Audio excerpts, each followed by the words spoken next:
आज की क्लास पारिस्थितिकी जो पर्यावरण का एक टॉपिक है उसकी क्लास आज की इकोलॉजी। तो हिंदी और इंग्लिश दोनों में ये क्लास देखें आप लोग। और पारिस्थितिकी क्या है। क्वेश्चन आता है कि पारिस्थितिकी या इकोलॉजी क्या है। तो सबसे पहले जीवधारी तथा उनके पर्यावरण के बीच पारस्परिक संबंध होते हैं, उसी को पारिस्थितिकी कहते हैं। इसके अध्ययन को पारिस्थितिकी कहते हैं तथा इस तंत्र को पारिस्थितिकी तंत्र कहते हैं। इकोलॉजी शब्द ग्रीक भाषा के दो शब्दों से यानी ओकियोस और लोगोस दो शब्दों से मिलकर बना है। ओकियोस का अर्थ होता है स्थान या वास, और अध्ययन का लोगोस का अध्ययन होता है। लोगोस का मतलब होता है अध्ययन करना। इकोलॉजी ओकियोस और लोगोस दो शब्दों से मिलकर बना है। इसी को हिंदी में पारिस्थितिकी तंत्र कहते हैं। तो अब क्वेश्चन ये आता है कि पारिस्थितिकी तंत्र का सर्वप्रथम प्रयोग किसने किया। तो पारिस्थितिकी तंत्र का सर्वप्रथम प्रयोग ए.जी. टांसले ने किया। कब किया? तो 1935 में किया। ये क्वेश्चन एग्जाम में बार बार पूछा जाता है कि पारिस्थितिकी तंत्र है वो सर्वप्रथम किसने प्रयोग किया। तो ए.जी. टांसले ने किया। कब किया? तो 1935 में किया था। जो इंग्लिश मीडियम के बच्चे हैं उन लोगों के लिए इंग्लिश में भी है। There is mutual relation between living beings and their environment. Its study is called ecology, and this system is called ecosystem and birds. Ecology is made up of two Greek words, okios habitat and logos study. Logos का मतलब अध्ययन करना। The term ecosystem was first used by A.G. Translate in 1935। अब बात करते हैं पारिस्थितिकी के घटक। तो पारिस्थितिकी के घटक मुख्य दो होते हैं, जैविक घटक और अजैविक घटक। पारिस्थितिकी के घटक जैविक घटक और अजैविक घटक दो होते हैं। जैविक घटक के अंतर्गत उत्पादक, उपभोक्ता, अपघटनकर्ता तीन आते हैं। क्वेश्चन ये पूछा जाता है कि जैविक घटक कितने प्रकार के होते हैं। तो जैविक घटक तीन प्रकार के होते हैं। उसके बाद उपभोक्ता कितने प्रकार के होते हैं। तो प्राथमिक उपभोक्ता, द्वितीय उपभोक्ता, तृतीय उपभोक्ता। उपभोक्ता तीन प्रकार के होते हैं और जैविक घटक भी तीन प्रकार के होते हैं। और अजैविक घटक कितने प्रकार के होते हैं।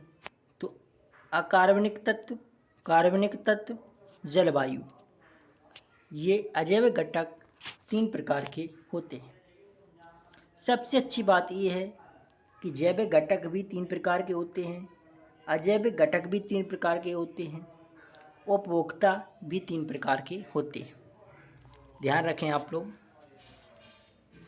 ये क्वेश्चन बार बार रिपीट होते हैं। अब बात करते हैं पारिस्थितिकी तंत्र में ऊर्जा प्रवाह, एनर्जी फ्लो इन इकोसिस्टम।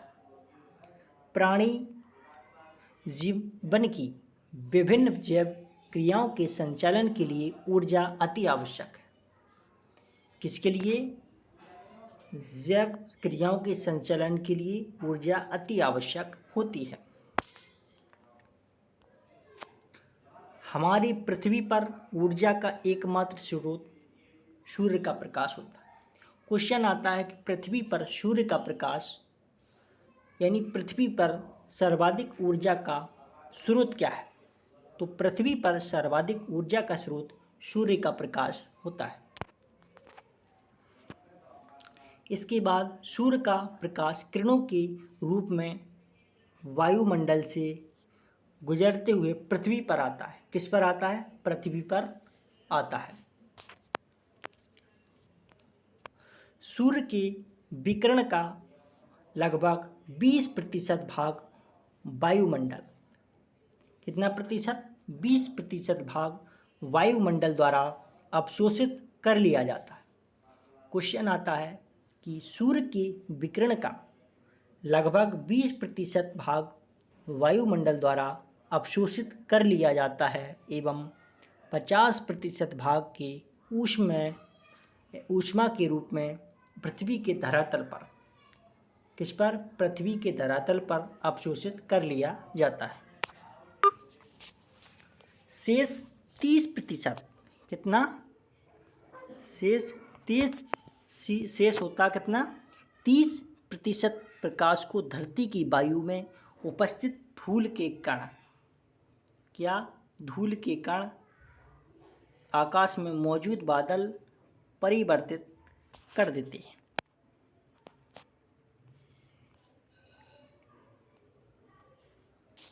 विभिन्न परितंत्रों में संचालित खाद्य श्रृंखलाओं में भोजन एक पोष स्तर से दूसरे पोष स्तर पर स्थानांतरित होता है।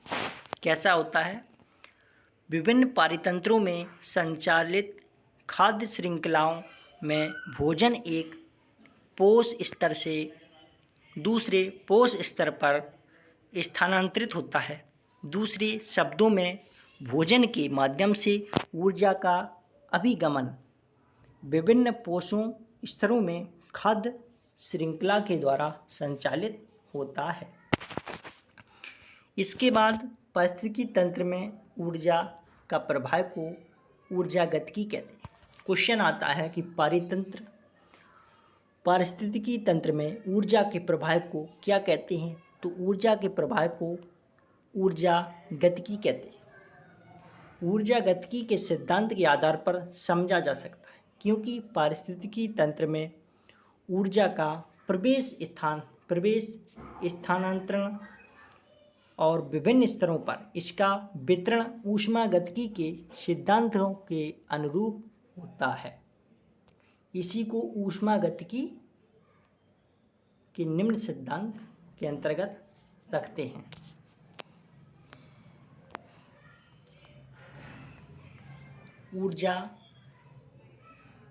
ऊर्जा के संरक्षण का नियम, क्या? ऊर्जा के संरक्षण का नियम। तो यह ऊष्मागतिकी का प्रथम नियम है।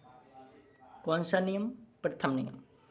क्वेश्चन आता है कि ऊष्मागतिकी का प्रथम सिद्धांत कौन सा है? तो ऊर्जा के संरक्षण का नियम। इस नियम के अनुसार ऊर्जा अनित्य एवं अविनाशी है। इस नियम के अनुसार ऊर्जा अनित्य एवं अविनाशी है। ऊर्जा अर्थात ऊर्जा का न तो निर्माण किया जाता है और न ही नष्ट किया जाता है। ऊर्जा का रूपांतरण एक रूप से दूसरे रूप में होता है। इसी को ऊर्जा कहते हैं। पौधों के द्वारा प्रकाशित ऊर्जा का भोजन की रासायनिक ऊर्जा में और इसके पश्चात भोजन की रासायनिक ऊर्जा का श्वसन द्वारा ऊष्मा में रूपांतरण इसका सर्वश्रेष्ठ उदाहरण है।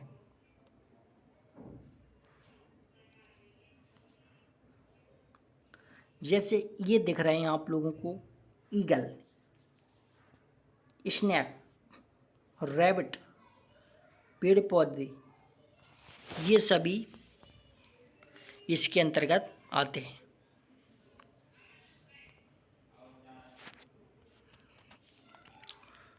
अब बात करते हैं पोषण स्तर।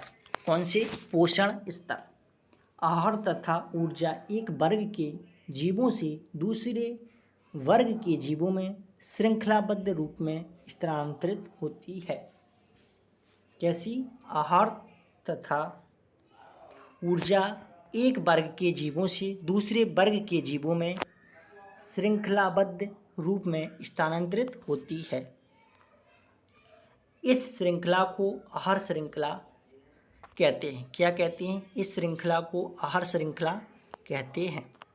इस आहार श्रृंखला के उस बिंदु को जहाँ पर आहार ऊर्जा का एक वर्ग के जीवों जैसे शाकाहारी से दूसरे वर्ग के जीवों जैसे मांसाहारी में स्थानांतरण होता है, उसे पोषण स्तर कहते हैं। सामान्य रूप से आहार श्रृंखला में 4 पोषण स्तर होते हैं जो निम्नलिखित हैं। कौन कौन से हैं? पहला है हरे पेड़ पौधे उत्पादक, इनको स्वपोषी कहते हैं। क्या कहते हैं? स्वपोषी। Green plants products autotrophs. शाकाहारी प्राथमिक उपभोक्ता, इनको कहते हैं विषम पोषी। तीसरे होते हैं मांसाहारी, इनको द्वितीयक उपभोक्ता विषम पोषी कहते हैं। चौथे होते हैं शीर्ष मांसभक्षी तृतीयक उपभोक्ता विषम पोषी।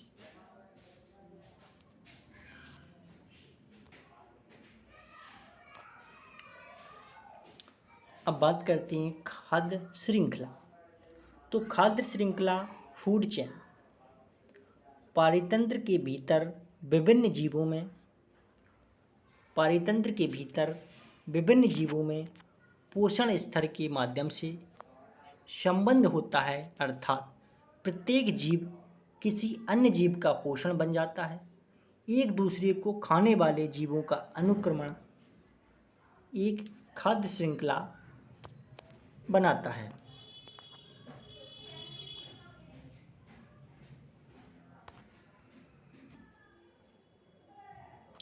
कुछ प्राणी केवल एक ही प्रकार का आहार करते हैं और इसलिए वे एक ही खाद्य श्रृंखला के सदस्य होते हैं।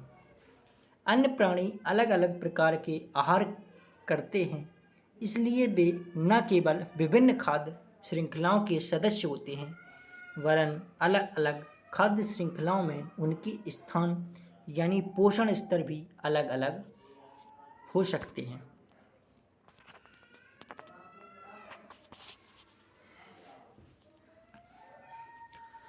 खाद्य श्रृंखला के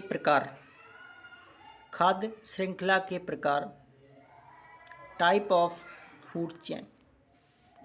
चारण खाद्य श्रृंखला ग्रेजिंग फूड चेन।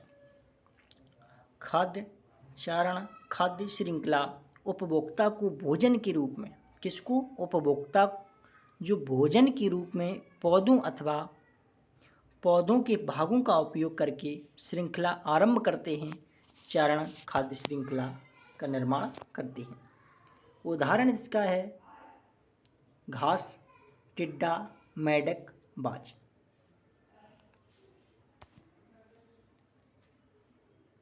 इस प्रकार जैसे घास को टिड्डा खाएगा, टिड्डा को मेंढक खाएगा, मेंढक को बाज खाएगा। ये चारण खाद्य श्रृंखला के अंतर्गत ये आते हैं।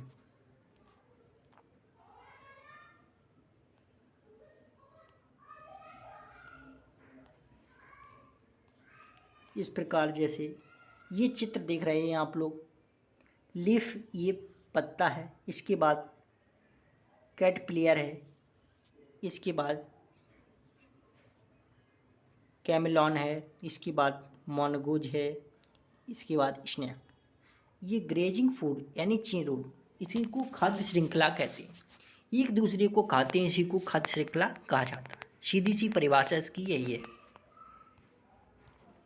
इसके बाद अपर्दन खाद्य श्रृंखला। यह खाद्य श्रृंखला 6 होते प्राणियों एवं पादप शरीर के मृत जैविक पदार्थों से आरंभ होकर सूक्ष्म जीवों में तथा सूक्ष्म जीवों से अपरद खाने वाले जीवों एवं अन्य परभक्षियों में पहुंचती है।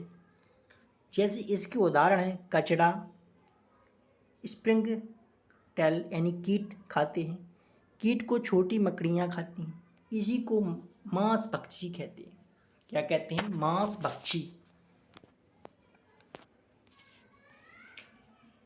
इस प्रकार जैसे ये चित्र आप लोग देख रहे होंगे, डियर लिव्स, इसको खाएगा वुडलाउज, इसके बाद इसको खाएगा ब्लैक बर्ड्स। तो ये श्रृंखला है।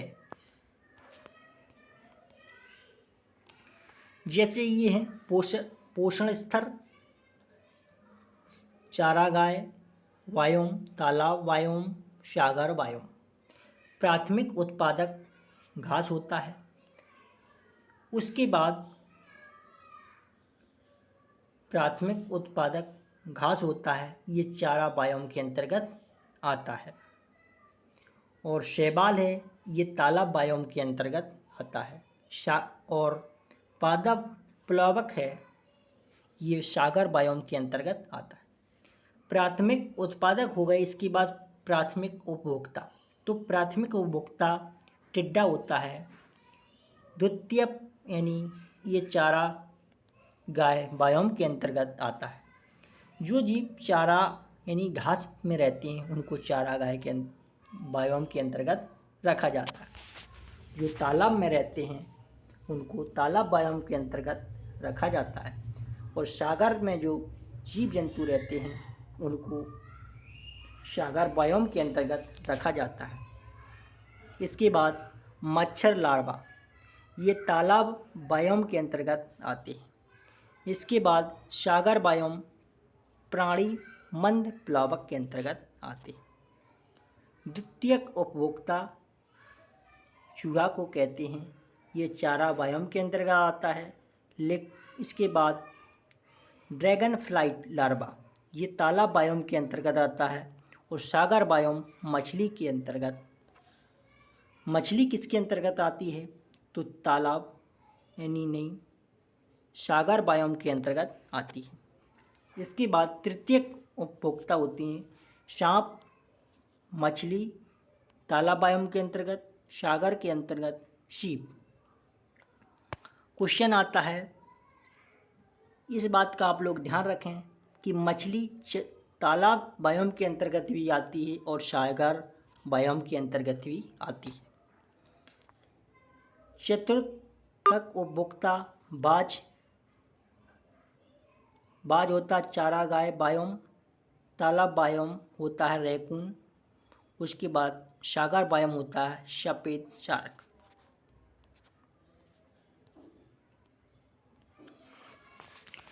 खाद्य जाल खाद्य श्रृंखला परितंत्र में होने वाले खाद्य अथवा ऊर्जा प्रवाह का केवल एक ही पहलू प्रस्तुत करती है और उससे यह अर्थ निकलता है कि जीवों में एक सीधा सरल शेष से पृथक संबंध होता है जो पारितंत्रों में शायद कभी नहीं होता है।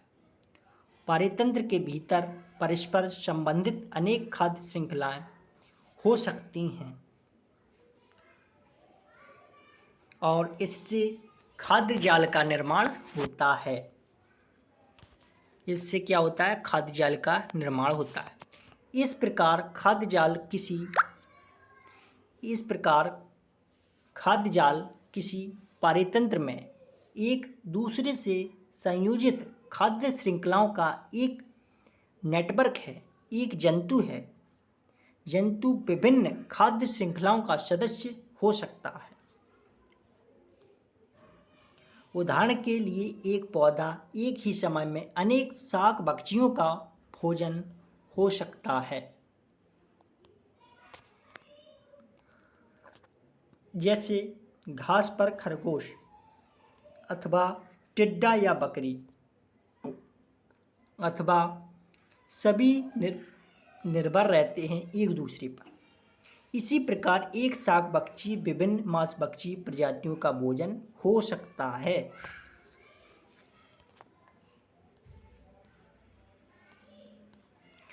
इस प्रकार ये चित्र देख रहे होंगे आप लोग, स्नैक ये सर्फ है, ईगल फ्रॉग, माउस ट्रीज यानी पेड़, ग्रास ये घास है, ग्रेसहॉपर पियर ये सभी खाद्य जाल हैं। जैव संचयन, जैव संचयन, जैव संचयन यह दर्शाता है कि किस प्रकार प्रदूषक खाद्य श्रृंखला के भीतर पहुंचते हैं। प्रदूषक विशेषता अनिम्नीकृत प्रदूषक पारितंत्र के भीतर विभिन्न पोषण स्तर से गुजरते हैं। अनिम्नीकृत प्रदूषकों से अभिप्राय ऐसे पदार्थों से है जो जीवधारियों के भीतर उपापचयित नहीं हो पाते। उदाहरण के लिए क्लोरीनेटेड हाइड्रोकार्बन।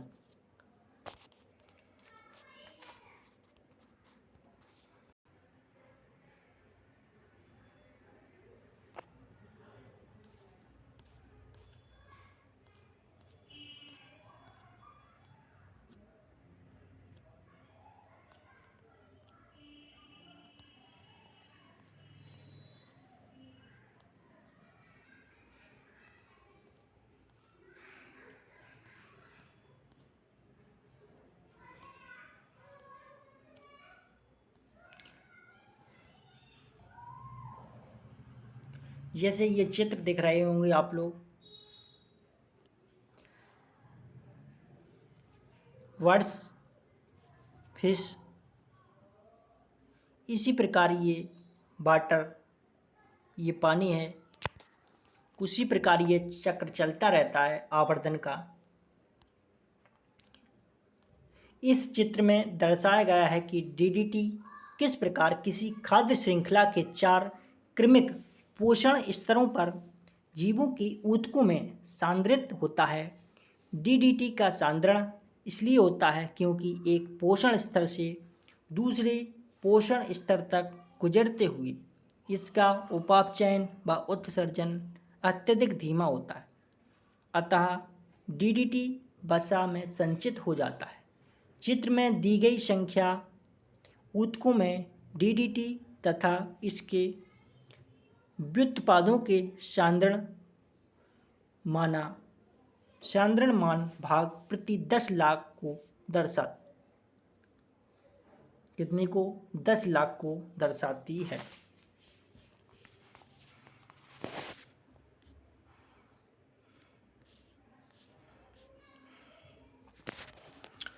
पारिस्थितिकीय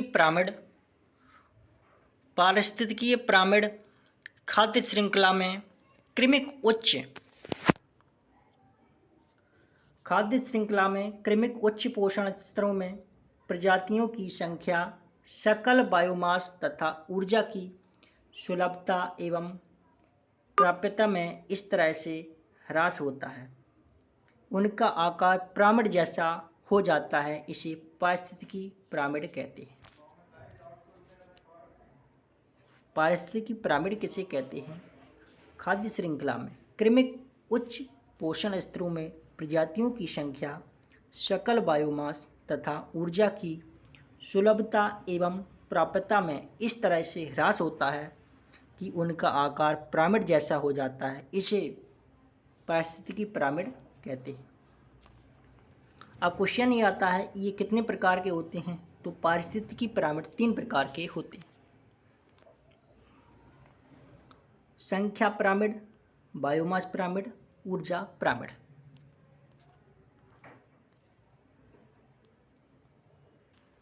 संख्या पिरामिड, नंबर ऑफ पिरामिड, इसमें प्राथमिक उत्पादकों और विभिन्न स्तरों के उपभोक्ताओं की संख्याओं के बीच का संबंध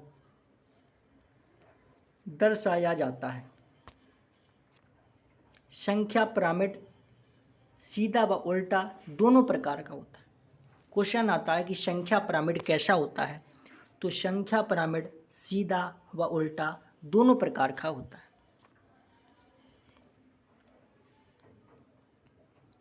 सीधा संख्या पिरामिड, अपवर्ड नंबर पिरामिड, इसको अंग्रेजी में कहते हैं सीधा संख्या पिरामिड होता है।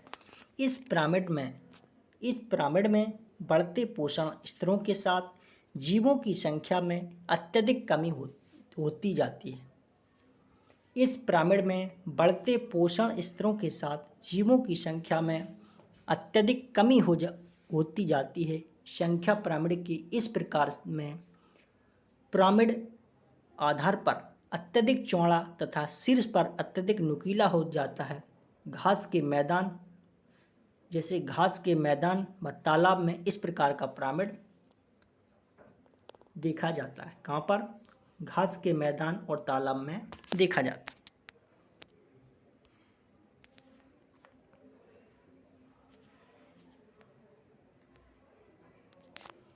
उल्टा संख्या पिरामिड, इस पिरामिड में प्रत्येक पोषण स्तर पर संख्या में वृद्धि होती जाती है। इस प्रकार का पारिस्थितिक पिरामिड वनों में पाया जाता है। किसमें? वनों में। इस पिरामिड में प्रत्येक पोषण स्तर पर संख्या में वृद्धि होती जाती है। इस प्रकार का पारिस्थितिक पिरामिड वनों में पाया जाता है। कहाँ पर? वनों में। जहाँ वृक्षों का आकार बड़ा होने पर उस पर निर्भर जंतुओं की संख्या अधिक हो जाती है। यह पिरामिड आधार पर नुकीला तथा शीर्ष पर अत्यधिक चौड़ा होता है। ये इस प्रकार हैं जैसे inverted pyramid of numbers, secondary consumer, primary consumer, product. इसका मतलब है जी उत्पादक हैं, प्राथमिक उपभोक्ता, द्वितीय उपभोक्ता। Biomass pyramid. अब बात करते हैं बायोमास पिरामिड की। तो पारिस्थितिक तंत्र में खाद्य श्रृंखला तथा खाद्य जाल के सभी पोष स्तरों पर भंडारित समस्त जीवों के सकल भार के प्रदर्शन तथा अध्ययन के लिए बायोमास पिरामिड का प्रयोग किया जाता है। इसके अंतर्गत संख्या के स्थान पर उसके सकल भार को सम्मिलित किया जाता है। किसको? सकल भार को सम्मिलित किया जाता है। बायोमास पिरामिड को निर्धारित करने के लिए प्रायः प्रत्येक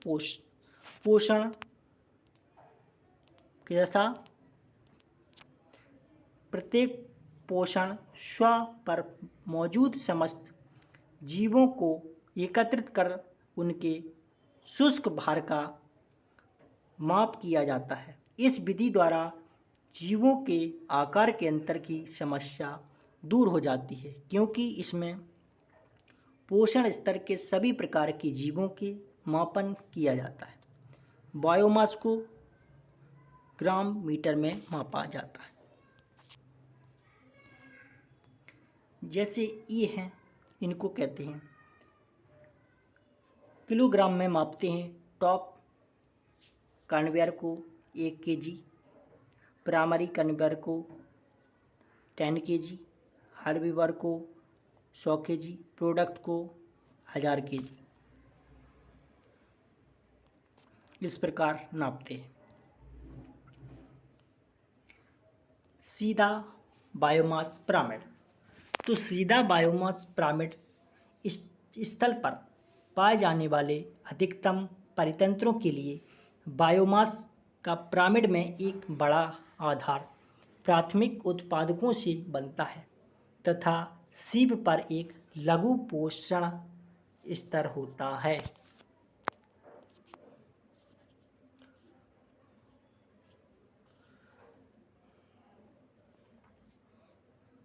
उल्टा बायोमास पिरामिड। जलीय पारिस्थितिक तंत्र में बायोमास का पिरामिड उल्टा हो सकता है, क्योंकि जलीय परितंत्र के उत्पादक सूक्ष्म प्लावक होते हैं जो तीव्र गति से वृद्धि करते हुए जनन करते हैं। इसमें बायोमास के पिरामिड का आधार छोटा होता है। कैसा होता है? छोटा। और किसी भी समय उपभोक्ता का बायोमास प्राथमिक उत्पादक के बायोमास से अधिक होता है।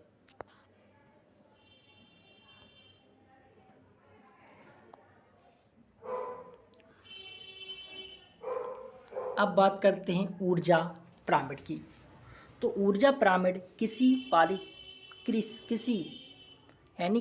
पारितंत्र के विभिन्न पोषण स्तरों की कार्यात्मक भूमिका की तुलना करने के लिए ऊर्जा पिरामिड ही सबसे उत्कृष्ट प्रदर्शन होता है, क्योंकि इसमें व्यष्टियों के आकार और जैव संगहित बायोमास की भिन्नताओं पर ज़रूरत से ज़्यादा महत्व देकर उसे विकृत नहीं किया जाता है। ऊर्जा पिरामिड ऊष्मागतिकी के नियम का पालन करता है। इसमें एक पोषण स्तर से दूसरे पोषण स्तर पर स्थानांतरित होने वाली ऊर्जा को भी दिखाया जाता है। जैसे ऊर्जा पिरामिड सदैव सीधा होता है। क्वेश्चन आता है कि ऊर्जा पिरामिड कैसा होता है? तो ऊर्जा पिरामिड सदैव सीधा होता है।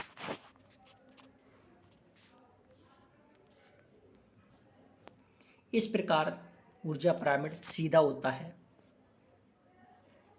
चित्र में देखें आप लोग, प्राइमरी प्रोडक्ट प्राथमिक उत्पादक, प्राइमरी कंज्यूमर प्राथमिक उपभोक्ता, सेकेंडरी कंज्यूमर द्वितीय उपभोक्ता, ट्राई कंज्यूमर तृतीयक उपभोक्ता।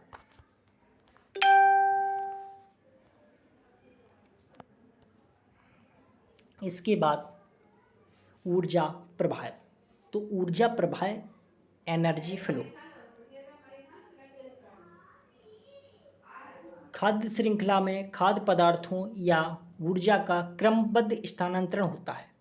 पृथ्वी तक पहुंचने वाली सौर ऊर्जा का करीब 1% ही प्रकाश संश्लेषण क्रिया में प्रयुक्त होता है। खाद्य श्रृंखला में खाद्य पदार्थों या ऊर्जा का क्रमबद्ध स्थानांतरण होता है। पृथ्वी तक पहुंचने वाली सौर ऊर्जा का करीब 1% ही प्रकाश संश्लेषण क्रिया में प्रयुक्त होता है। विभिन्न जीवों में जैविक ऊतकों के निर्माण की प्रक्रिया को जैव संश्लेषण कहते हैं। वास्तव में जैव संश्लेषण की प्रक्रिया सौर ऊर्जा या प्रकाश ऊर्जा के रासायनिक ऊर्जा में रूपांतरण को प्रदर्शित करती है। इसके विपरीत जैविक पदार्थों के विघटन एवं वियोजन की प्रक्रिया को जैव अवनयन या जैव अपक्रमण कहते हैं। इस तरह जैव अवनयन की प्रक्रिया पोषण तत्व तथा रासायनिक ऊर्जा की ऊष्मा के रूप में निर्मुक्ति को प्रदर्शित करती है।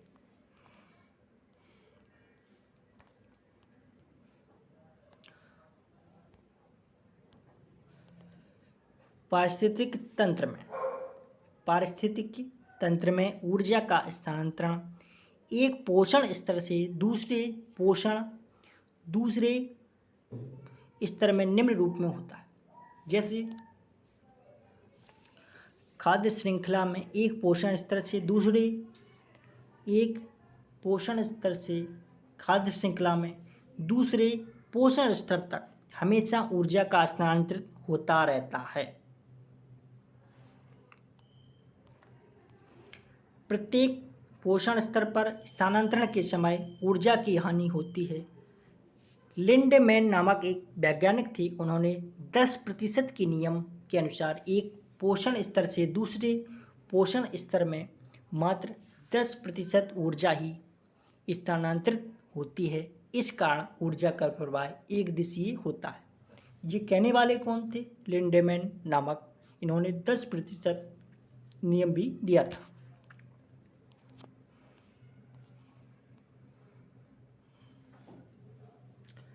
पारिस्थितिक तंत्र में ऊर्जा का स्थानांतरण तथा प्रवाह एक दिशीय होता है तथा उसका पारिस्थितिक तंत्र में ऊर्जा का स्थानांतरण तथा प्रवाह एक दिशीय होता है तथा उसका चक्रण एवं पुनर्चक्रण नहीं होता। पारिस्थितिक तंत्र में ऊर्जा का स्थानांतरण तथा प्रवाह एक दिशीय होता है। कैसा होता है? एक दिशीय होता है तथा उसका चक्रण एवं पुनर्चक्रण नहीं होता है। पोषण श्रृंखला में कोई जीव उत्पादक स्तर के जितना करीब होगा उसे उतनी अधिक ऊर्जा उपलब्ध होगी। जैसे इस प्रकार ये सूर्य है, सूर्य एक उत्पादक को प्रकाश देता है, उसके बाद ये शाकाहारी किसी को खा लेते हैं, अपघटक मांसाहारी, अपघटक मृदा व जल, ये चक्र चलता रहता है।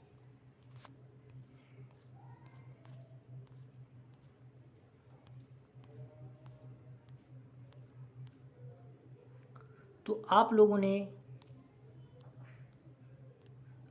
ने चैनल को अभी तक सब्सक्राइब नहीं किया है तो चैनल को सब्सक्राइब कर लेना। Mind 5 academy,